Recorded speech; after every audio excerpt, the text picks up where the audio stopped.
Hello traders, FX Pip Collector here. Today is Tuesday, May 7th, and I'm going to be analyzing the Euro Yen, starting on the monthly, working my way down to the 1 hour time frame for the full top down analysis.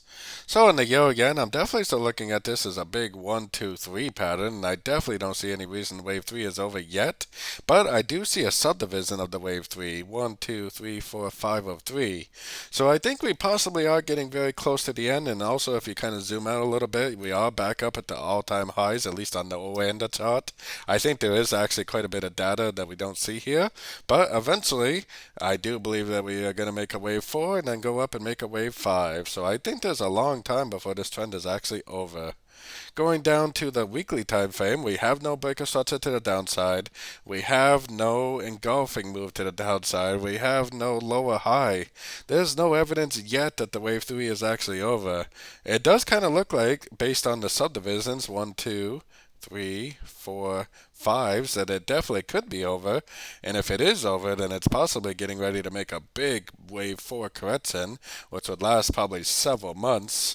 But until we actually have proof that it's over, we really have no way of knowing. Heading down to the daily time frame, this move down to me definitely looks like a trend, especially on the 4 hour. It probably is a wave A, but it could possibly be a wave 1. I would expect this move up to be a correction to that move down, wave B or 2.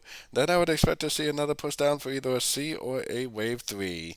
I don't really think it's that important to know whether you're looking at a 1, 2, 3 or an ABC at this point. That's not really going to get important until we're about 2/3 through this third wave, which I would call either a C or a 3. So taking it right down to the 4 hour time frame. On the 4 hour time frame, I definitely think this looks more like a trend, even though the wave 4 is actually way smaller than the wave 2 and it's very overlapping. But trends within corrections especially do often have very overlapping patterns. Leads me even more to think that this is a wave A and that we are currently looking at an ABC of B, and probably it's going to go up to at least take out the high of wave 4, which will put us up to the 50 or the 61.8 before it goes down and makes the bigger wave C. So taking it right down to the 1 hour time frame. Now if this really is making a wave B or possibly a wave 2, then it pretty much has to take out the high of wave 4. So that's why I say that it needs to at least go up to the 50 to 61.8.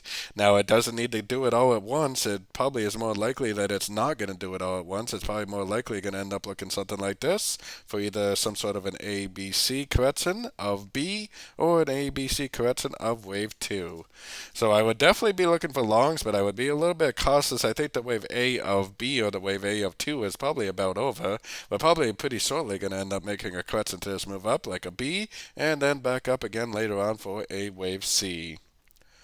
So don't forget to join my free Discord channel, which is linked down here in the corner. And don't forget to check out my membership program that gives you access to the daily live trading sessions. And it gives you access to all my swing trade setups that I share with the group at the time of entry by signing up at my website, fxpipcollector.com. As always, thank you and happy trading.